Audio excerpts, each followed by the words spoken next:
Assalamualaikum warahmatullahi wabarakatuh. Alhamdulillahirabbil alamin. Allahumma sholli ala Sayyidina Muhammad wa ala ali Sayyidina Muhammad. Sahabat yang dimuliakan oleh Allah Subhanahu wa taala. Dalam surat Al-Ahzab ayat 21, Allah Subhanahu wa taala berfirman, A'udzubillahi minasyaitonirrajim. Laqad kana lakum fi Rasulillahi uswatun hasanatul liman kana yarjullaha wal yawmal akhir wa dzakarallaha katsira. Sungguh telah ada pada diri Rasulullah suri teladan yang baik bagimu, yaitu bagi orang yang mengharapkan rahmat Allah dan kedatangan hari kiamat dan yang banyak mengingat Allah. Sahabat yang dimuliakan Allah, dalam tafsir As-Sa'di dijelaskan bahwa ayat ini mengukuhkan bahwa Rasulullah adalah suri teladan dalam setiap aspek kehidupan manusia. Seorang mukmin yang mengikuti Rasulullah SAW dalam kehidupannya, maka dia berada di jalan yang kemuliaan. Seorang siapapun yang tidak mengikuti Rasulullah dan itu bertentangan dengan ajaran Rasulullah, maka dia berada di jalan keburukan. Kesempatan pada sore hari ini, pada hari ini, kita akan berdiskusi mengenai Rasulullah sebagai penggembala, magang dan berbisnis, dan juga pernikahan beliau dan Khadijah. Dalam buku Great Story of Muhammad Sallallahu Alaihi Wasallam, Dr. Ahmad Hatta dan kawan-kawan menyampaikan bahwa pada usia 8 tahun, Rasulullah Shallallahu Alaihi Wasallam hidup dalam pengasuhan pamannya Abu Thalib dan hidup dengan penuh keprihatinan. Tidak ada pekerjaan tetap yang digeluti oleh beliau. Dalam hadis Bukhari, Abu Hurairah radhiyallahu anhu meriwayatkan suatu hari Nabi Shallallahu Alaihi Wasallam berkata, tidaklah Allah Subhanahu Wa Taala mengutus seorang nabi melainkan dia pernah menggembala domba. Para sahabat bertanya, engkau juga wahai Rasulullah? Benar, jawab beliau. Dulu aku menggembala domba milik penduduk Mekah dengan imbalan beberapa qirab.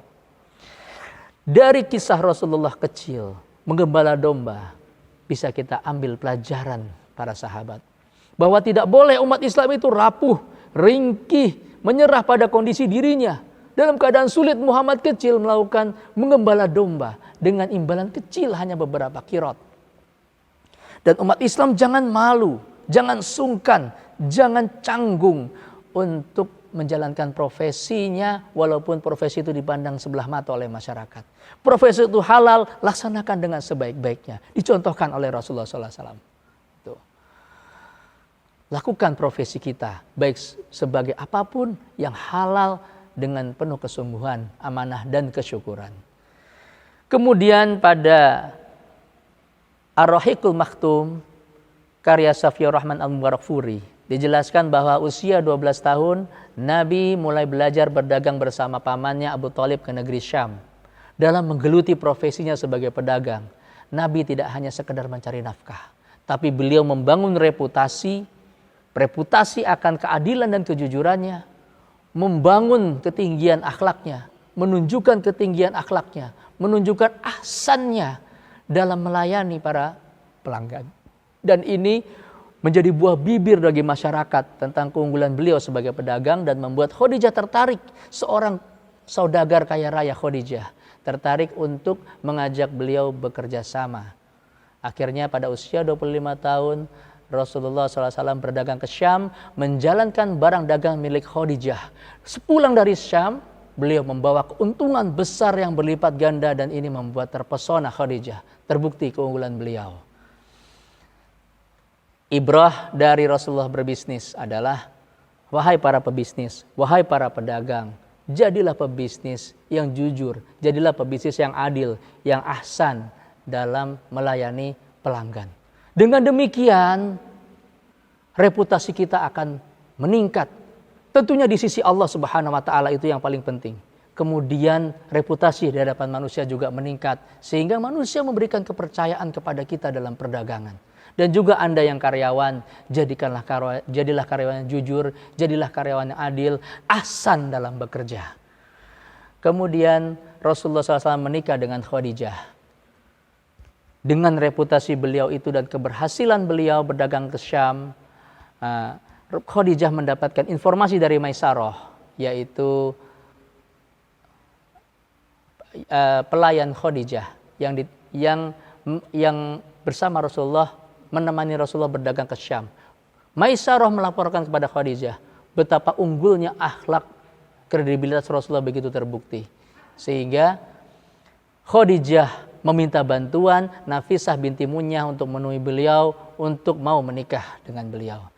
Usia 25 tahun Rasulullah menikah dengan Khadijah. Saat itu Khadijah berusia 40 tahun. Dengan mas kawin 20 ekor unta, dengan akad nikah dihadiri Bani Hashim dan pemuka Bani Mudhar. Dari rahim Khadijah lahir 6 anak, yaitu Al-Qasim, Zainab, Ruqayyah, Ummu Kulsum, Fatimah, dan Abdullah. Semua anak laki-laki Rasulullah meninggal saat masih kecil, sedangkan putri-putri Nabi SAW hidup sampai dengan masa Islam dan ikut berhijrah. Namun semua meninggal ketika beliau Rasulullah masih hidup, hanya Fatimah yang meninggal 6 bulan setelah beliau wafat.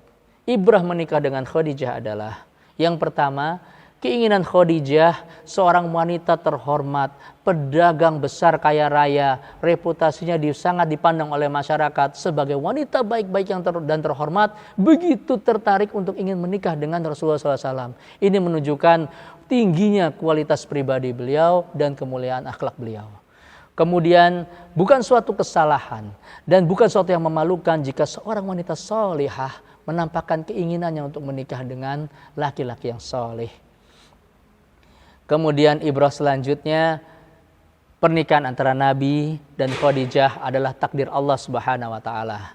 Dengan takdir ini Khadijah menjadi salah satu penopang utama dakwah Nabi, dengan semangatnya, dengan hartanya, dengan pengorbanannya untuk menopang, membantu dakwah Rasulullah SAW. Sahabat sekalian, demikianlah yang bisa kita diskusikan.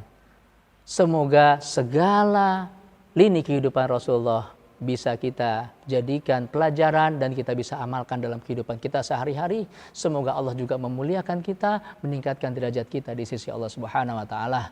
Wallahu muwaffiq ila aqwamit thoriq. Assalamualaikum warahmatullahi wabarakatuh.